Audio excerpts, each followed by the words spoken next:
తాకట్టులో ఉన్న బంగారానికి తక్షణ విముక్తి. ఈ రోజు మార్కెట్ రేట్ క్యాష్ మీ చేతిలో. శివ గోల్డ్ కంపెనీ, మీ నమ్మకానికి మా హామీ.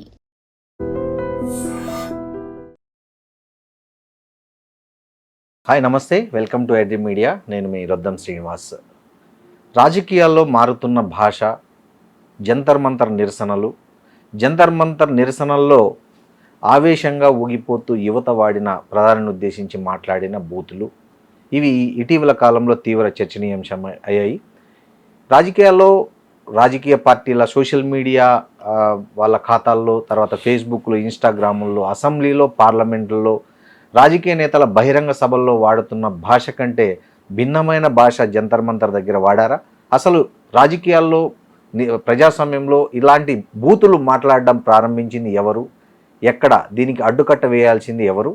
అడ్డుకట్ట వేసే పరిణామాలు ప్రస్తుతం భారతదేశంలో ఉన్నాయా? ఇలాంటి అనేక అంశాలపై ప్రముఖ సినీ నిర్మాత, సామాజిక విశ్లేషకులు తమ్మారెడ్డి భరద్వాజ్ గారితో మాట్లాడడం. Sir, good morning sir. Sir, ఇటీవల జంతర్ మంతర్ దగ్గర జరిగిన నిరసనలు ఏవైతున్నాయో ఆ నిరసనలో కొంతమంది యువత ఆవేశంతో రెచ్చిపోయి చాలా అన్పార్లమెంటరీ వర్డ్స్ వాడడం జరిగింది ప్రధాని మోదీ గారిని ఉద్దేశించి. దీని మీద దేశవ్యాప్తంగా తీవ్ర చర్చ జరిగింది. చర్చనీయాంశం ఇప్పటికీ జరుగుతోంది. ఒక సీనియర్ ప్రొడ్యూసర్గా, ఒక సామాజిక విశ్లేషకులుగా దీన్ని మీరు ఎలా చూస్తారు? అసలు లేదు సార్, అసలు ముందు ఎవరైనా మాట్లాడొచ్చా? వాళ్ళు జంతర్ మంతర్లో మాట్లాడిన వాళ్ళే తప్పు అంటే మొత్తం గత 15-20 ఏళ్ళుగా అసెంబ్లీల్లో కానీ, పార్లమెంట్లో కానీ, వాట్సాప్ మెసేజ్ల్లో కానీ, లేకపోతే పొలిటికల్ మీటింగుల్లో కానీ, పబ్లిక్ మీటింగుల్లో కానీ మాట్లాడుతున్న రాజకీయ నాయకులు, ప్రధానమంత్రి దగ్గర నుంచి మామూలు ఎమ్మెల్యేలు, కార్పొరేటర్ల దాకా వాళ్ళు మాట్లాడే భాష, లేదంటే ఈ సినిమా యాక్టర్ల ఫ్యాన్స్ మాట్లాడుకునే భాష, అది కుల సంఘాలని తిట్టుకునే భాష, ఇవన్నిటికి అసలు మనకి ఫుల్ స్టాప్ పెట్టాలి. ఒకటి తప్పు, ఒకటి రైట్ కాదు. ఒకటి తప్పు అయితే మిగతా అన్నీ కూడా తప్పే. తప్పు ఏదైనా తప్పే. సో నేను చేస్తే తప్పుగా, నేను చేస్తే రైటు, నువ్వు చేస్తే తప్పు అంటే కరెక్ట్ కాదు సార్. ఇప్పుడు ఈ అరెస్టులు కూడా అట్లాగే జరుగుతున్నాయి. ఇప్పుడు నేను ఏదైనా బూత్ మాట్లాడితే నన్ను అరెస్ట్ చేస్తున్నారు. మరి మీరు మాట్లాడిన బూత్ సంగతి ఏంటి? మీ బూత్కి మీకు దాన్ని ఇస్త్రీ చేసి ఉతికేసి ఆరేసారు, తీసేసారు. సో ఇది చాలా తప్పది. సో దీన్ని ఎలా చేయాలి? ఇప్పుడు ఎవరైనా కానీ ముఖ్యమంత్రి, ప్రధానమంత్రి దగ్గర నుంచి ఎవరైనా కానీ, ప్రధానమంత్రి గారికి కూడా స్టేట్మెంట్లు ఉన్నాయి కొన్ని, యూట్యూబ్లో కనపడుతున్నాయి. ఆయన మీద కూడా ఆయన చాలా. సో ఇవన్నీ మనం హద్దుల్లో ఉండాలి అనేది చాలా అవసరం ఎవరైనా కానీ. నేను ఒక ముఖ్యమైన పదవిలో ఉన్నాను కాబట్టి నేను మాట్లాడవచ్చు, మామూలు మనుషులు నన్ను మాట్లాడకూడదు. ఇప్పుడు మనం బంతి గాడ కొడితే తిరిగి మన దగ్గరికి వస్తుంది కదా సార్. సో నేను అనకూడదు, నువ్వు అనకూడదు. అందరం ఒక డెకోరం మెయింటైన్ చేద్దాం అనే పద్ధతి ఉండాలి అన్ని పార్టీలో. ఇది ఒకళ్ళనే మాట్లాడుతాం కదా.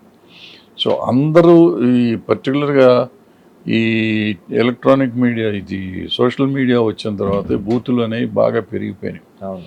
దాంట్లో వాట్సాప్లో పెడతారు, ఫేస్బుక్లో, ఇన్స్టాగ్రామ్లో పెడతారు, యూట్యూబ్లో పెడతారు.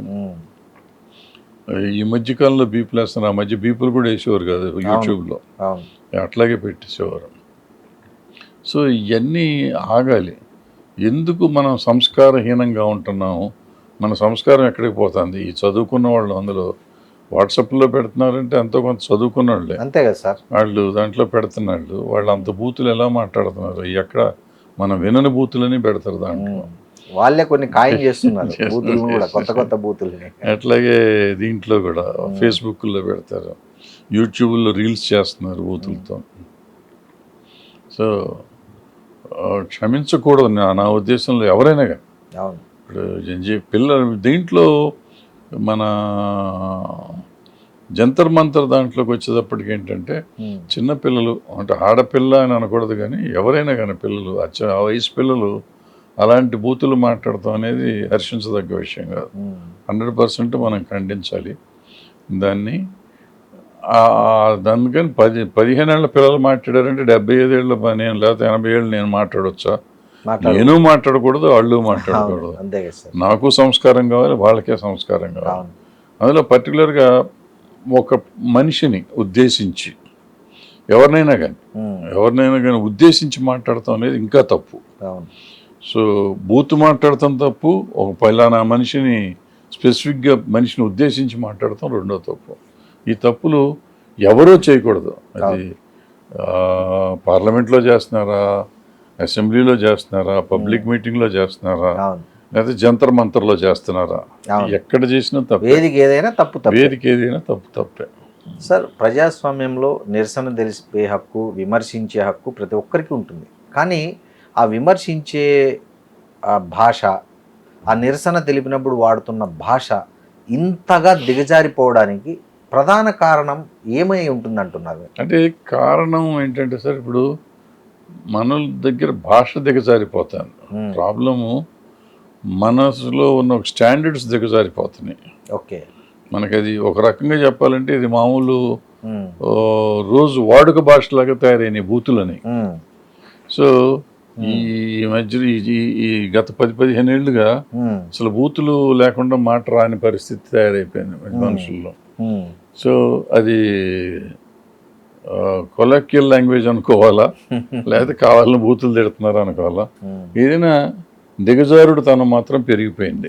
దాన్ని కంట్రోల్ చేయాల్సిన అవసరం ఉంది. సో అందరూ కంట్రోల్ చేయాలంటే ప్రధానమంత్రి గారు మొన్న ఇచ్చినప్పుడు క్షమిస్తున్నాను కాదు, ఇది అరికట్టాలి. మనం నేను చేసి ఉంటే నన్ను క్షమించండి, నేను చేయొద్దు మీరు చేయొద్దు అనే పద్ధతి వాడుంటే బాగుండు. కేవలం నేను మాత్రమే క్షమిస్తున్నానంటే ఈయన అన్న మాటలు పరాకాష్ట. అదే ఈయన క్షమించడం నిజంగా గొప్ప విషయం. ప్రధానమంత్రి స్థాయిలో ఉన్న ఆయన అంత బూతులు తిట్టినా కూడా నేను క్షమిస్తున్నాను అన్నది నిజంగా hats off to him. At the same time అది కాదు, ఆయన కూడా చెప్పాల్సింది బాధ్యత ఉంది. ఎందుకంటే ఆ రోజున వాళ్ళని కొట్టారు, తుపాకులతో కూడా కాల్చారు, AK-47తో కాల్చారు, టియర్ గ్యాస్ వాడారు, లాఠీలతో అమ్మాయిల్ని చాలా అసహ్యమైన చోట కూడా చోట్ల కొట్టారు. ఇన్ని చేస్తే దానికి క్షమాపణ చెప్పలేదు. కరెక్ట్. ఆ బూతులు మాట్లాడిన ఒకటి మాత్రం దాని గురించి మాత్రం మాట్లాడారు.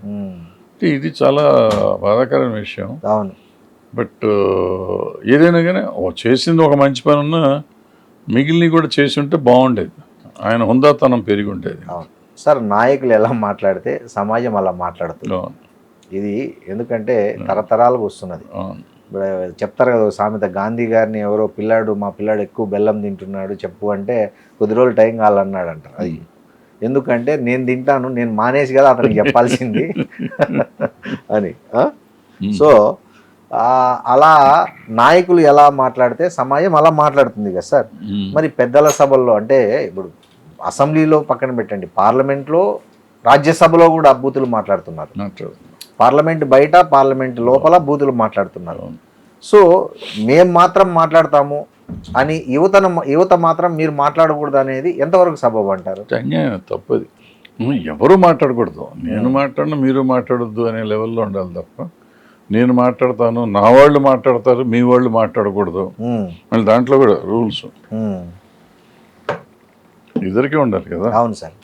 సార్, గతంలో వాజ్పేయి గారు కానీ, పివి నరసింహారావు గారు కానీ, నెహ్రూ గారు కానీ, వీళ్ళందరూ చాలా తీవ్రమైన విమర్శను కూడా చాలా సంస్కారవంతమైన భాషలో చెప్పేవాళ్ళు. జోకులు వేసుకుంటే చెప్పేవాళ్ళు. చాలా తీవ్రమైన విమర్శను కూడా చాలా సంస్కారవంతమైన భాషలో చెప్పేవాళ్ళు.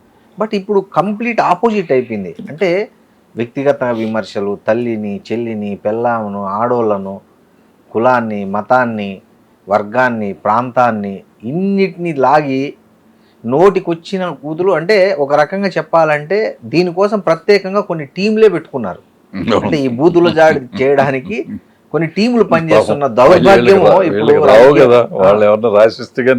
అవును. సో ఈ పరిస్థితుల్లో ఈ పరిస్థితిని మనం ఎట్లా అర్థం చేసుకోవాలి? ఇంతకుముందు స్పీచ్లు రాయించుకునే వాళ్ళు ఇప్పుడు బూతులు రాయించుకుంటున్నాం. Correct sir, correct. ఇప్పుడు బూతులు రాయించుకుంటున్నారు సార్. ఎంత పెద్ద బూతు వాడితే అంత గొప్ప అన్నట్లు. అసలు వాళ్ళు సిగ్గుపడడు కూడా అట్లే, అది ఏదన్నా అయ్యి అటు ఇటు అయితే. మరీ చట్టసభల్లో మాట్లాడతాం అనేది అసలు మరీ క్షమించరాని నేరం. అసలు ముందు క్షమాపణల కంటే కూడా లెజిస్లేటర్స్ కానీ వీళ్ళు పార్లమెంటేరియన్స్ కానీ సభలో ఏ పార్టీ వాళ్ళైనా బూతులు మాట్లాడితే వాళ్ళని ఇమీడియట్గా సస్పెండ్ చేసి చట్టం ఏదైనా తయారు చేస్తే అప్పుడు సమాజం కంట్రోల్ అవుతుంది. అంటే వాళ్ళనే చేస్తున్నారు, మన కూడా చేస్తారనే భయం వస్తుంది. అవును సార్. ఫస్ట్ అంటే మీకు అవగాహన ఉన్నంత వరకు రాజకీయాల్లో బూతుల ప్రయాణం ఎప్పుడు మొదలైంది సార్? అంటే మీరు చూస్తున్నారు చాలా, నాకు తెలిసి నెహ్రూ గారి దగ్గర నుంచి మీరు రాజకీయాలు గమనిస్తున్నారు. సో ఫస్ట్ బూతుల ప్రయాణం మీకు అవగాహన ఉన్నంత వరకు ఎక్కడ మొదలైంది, ఎప్పుడు మొదలైంది? నేను ఎప్పుడు వినలేదు కానీ ఎన్టీ రామారావు గారు పడేశారు చూడండి. అవును, అప్పుడు నాదెండ్ల భాస్కరరావు గారి ఎపిసోడ్ టైంలో బగ్గిడి గోపాల్ అని ఒక ఎమ్మెల్యే గారు అసెంబ్లీలో ఎన్టీ రామారావు గారిని చాలా బూతులు మాట్లాడారు. ఫస్ట్ ఇన్సెట్ అది మనకి, నాకు తెలిసిన అసభ్యంగా అసెంబ్లీలో మాట్లాడతానేది అదే ఫస్ట్ టైం.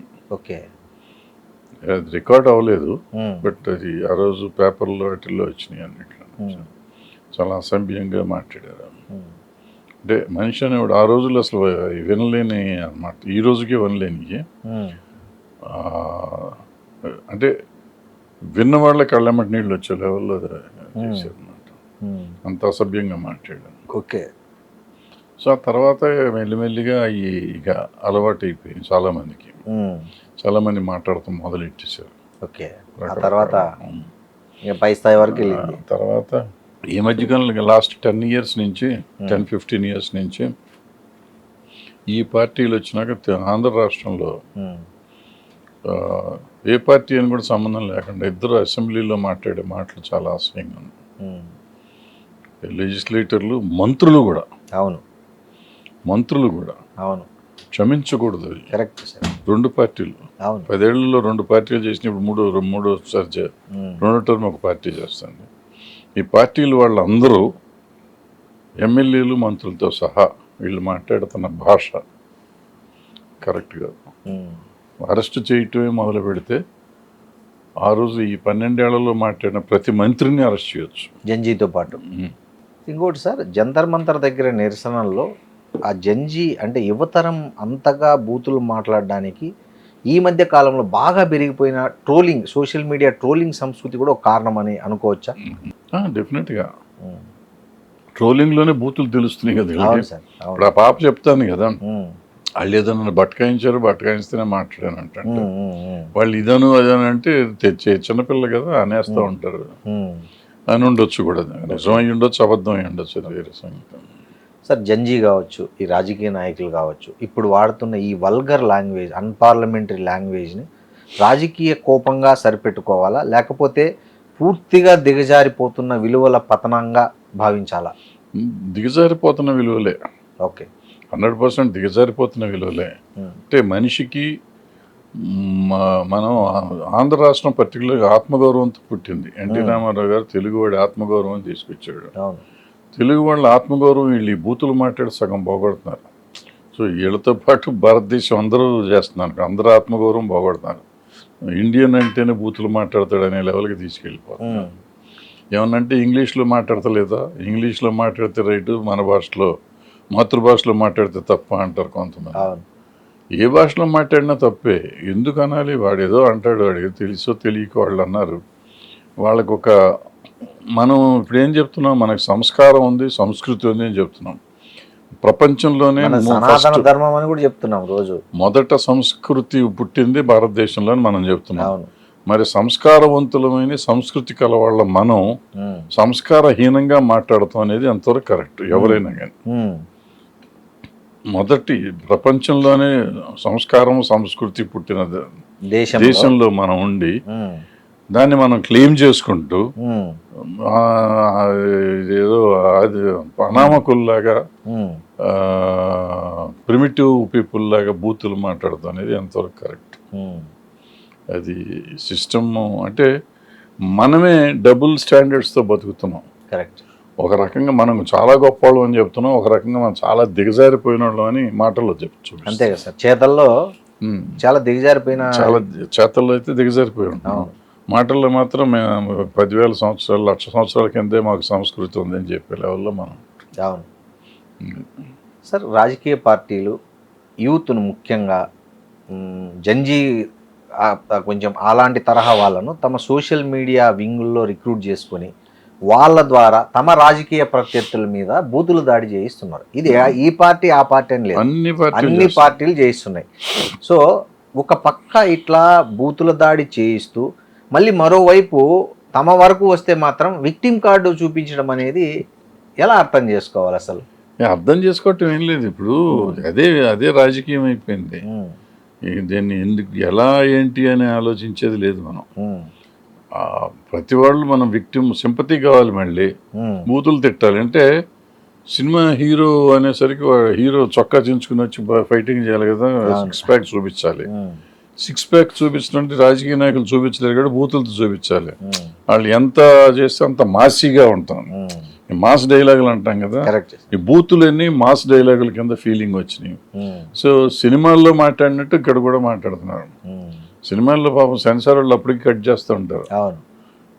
చిన్న చిన్న నీ అమ్మ నీ నా కొడకాలు కూడా కట్ చేస్తున్నారు. అయినా కూడా వచ్చేస్తున్నాయి. అవి మనం అసెంబ్లీలో కూడా మాట్లాడుతున్నాం, పార్లమెంట్లో కూడా మాట్లాడుతున్నాం. అవును. సరే, మీరు సినిమా రంగానికి చెందిన పెద్దలు కాబట్టి అడుగుతున్నా, ఈ సినిమాల్లో కూడా ఈ మధ్య బూతులు, ఈ వల్గర్ డైలాగ్స్ కూడా చాలా సర్వసాధారణమైపోయాయి. ఇంకా విషాదం ఏంటంటే ఈ డైలాగులకు సినిమా హాల్లో చప్పట్లు కొడుతున్నారు. ఇప్పుడు ఆ మధ్య ఒక పుష్ప సినిమాలో వచ్చిన దాన్ని రఫా రఫా అనేది ఎంత పెద్ద కాంట్రవర్సీ అయిందో చూసాం. బయట రాజకీయాల్లో కూడా వాడేసుకుంటున్నారు. అంటే ఈ రియల్ లైఫ్ ప్రభావమే రియల్ లైఫ్ మీద కూడా పడి ఆ బూతులు అనేటివి యాక్సెప్టెన్సీ వచ్చింది ఆ సమాజంలో. వచ్చింది కొన్ని వాటిని యాక్సెప్టెన్స్ కాదు, అది అలవాటు చేసేసుకున్నారు. ఇప్పుడు మనం జనరల్గా ఇళ్లల్లో ఉంటే బూతులు మాట్లాడడం, బయట ఎన్ని బూతులు మాట్లాడి ఇంట్లోకి వెళ్తే మాట్లాడడం. ఇప్పుడు ఇంట్లో కూడా మాట్లాడేస్తున్నారు. అవును, ఆడపిల్లలు ఉన్నారు అనే ఆలోచన కూడా లేకుండా మాట్లాడేస్తున్నారు. ఇంతకుముందు ఆలోచన ఉండి అసలు ఇంట్లో ఒక మాట ఉండేది కాదు. సార్, ఈ బూతుల కాలుష్యానికి అడ్డుకట్ట వేయాలంటే ఏం చేయాలి అసలు? ఏం చేయలేము, సమాజం అటు మారిపోయింది అనుకుని మనం మారాలి అంతే. ఓకే, అంతేనా సార్? సో సినిమాల్లో కూడా దీన్ని కట్టడి చేసే పరిస్థితులు లేవండి. అంటే చేస్తున్నారు పాపం, సెన్సార్ వాళ్ళు చేసే పని చేస్తున్నారు. ఓకే, చాలా వరకు కట్ చేస్తున్నారు. నా సినిమాలో ఒకసారి రాస్కెల్ అంటే కట్ చేశారు. ఏ సినిమాలో సార్? స్వర్ణక్లో, స్వర్ణక్ సినిమాలో. ఓకే, రాస్కెల్ కట్టు. ఓహో. అంతకుముందు నా సినిమా టైటిల్ దొంగ రాస్కెల్. దొంగ రాస్కెల్ వదిలిపెట్టారు, రాస్కెల్ అంటే కట్ చేశారు. ఓకే, అదేంటంటే అప్పుడు ఆఫీసర్ గారు చెప్పారు, సందర్భం అండి, ఆయన చీఫ్ మినిస్టర్ రాస్కెల్ అనే పదం వాడకూడదు. చీఫ్ మినిస్టర్ క్యాండిడేట్ రాస్కెల్ అనే పదం వాడతాడు, ఆయన ఆ మాట అనకూడదు సార్, ఆ పదవికి ఒక గౌరవం ఇవ్వాలి అన్నాడు. అంటే ఇప్పుడు ఇవన్నీ చూస్తుంటే ఆఫీసర్ గారి మీద నాకు గౌరవం పెరిగింది. ఆ రోజు నాకు కోపం వచ్చింది. కరెక్టే, ఆ రోజు నాకు కోపం వచ్చింది. ఆయనే ఆఫీసర్గా ఉన్నప్పుడు దొంగ రాస్కెల్ సినిమాకి నాకు సర్టిఫికెట్ ఇచ్చారు. ఆయనే ఆఫీసర్గా ఉండే స్వర్ణక్ సినిమాలో రాస్కెల్ కట్ చేశారు. అంటే సందర్భోచితంగా డైలాగ్ని ఒప్పుకోవటం అనేది. అవును, ఇప్పుడు అట్లా లేదు. ఏదో చేసేస్తున్నారు, గుడ్లో మెల్ల నడిచిపోతూ ఉంది. సార్, మీకు అవగాహన ఉన్నంత వరకు బూతులు ఎక్కువ మాట్లాడే పొలిటీషియన్ ఎవరు సార్? ఎవరు లేరు, అందరూ అయితే ఉన్నారు. అంటే వైఎస్ఆర్సీపీలో ఉన్నారు భయంకరంగా, తెలుగుదేశంలో ఉన్నారు, జనసేనలో ఆయన బూతులు మాట్లాడరు కానీ మాస్ డైలాగులు చెప్తారు నాయకుడు. బట్ జనసేనలో ఏంటంటే ఈ వాట్సాప్ బ్యాచ్ కానీ లేకపోతే మామూలు మెసేజ్లు పెట్టేవాళ్ళు మాత్రం చాలా బూతులు మాట్లాడతారు, ఎక్కువ మాట్లాడతారు. ఇక ఆ ఫాలోవర్స్ అందరూ ఇక బూతులేదండి. నేషనల్ పార్టీలను చూసుకుంటే సార్, నేషనల్ పార్టీలో బీజేపీ వాళ్ళు ఎక్కువ మాట్లాడతారు. సనాతన ధర్మం అంటారు, నోటికొచ్చిన వాళ్ళు అసలు అన్ని ఆడవాళ్ళు అంటే ఒక రెస్పెక్ట్ లేకుండా మాట్లాడతారు. మళ్ళీ ఆడవాళ్ళని రెస్పెక్ట్ ఇవ్వాలని వాళ్ళే చెప్తారు.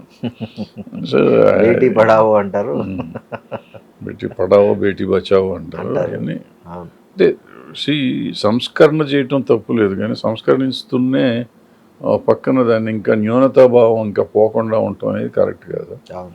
అది పోలేదు, బయటికి వాళ్ళు ఎమోషనల్గా మారటానికి ప్రయత్నం చేస్తున్నారు. సరే, వాళ్ళకి మార్పు వస్తుంది కదా అని సంతోషించాలి మనం. అవును సార్. సార్ విచిత్రంగా ఉమెన్ కూడా మాట్లాడుతున్నారు సార్ బూతులు ఇక్కడ, మీరు గమనించారా?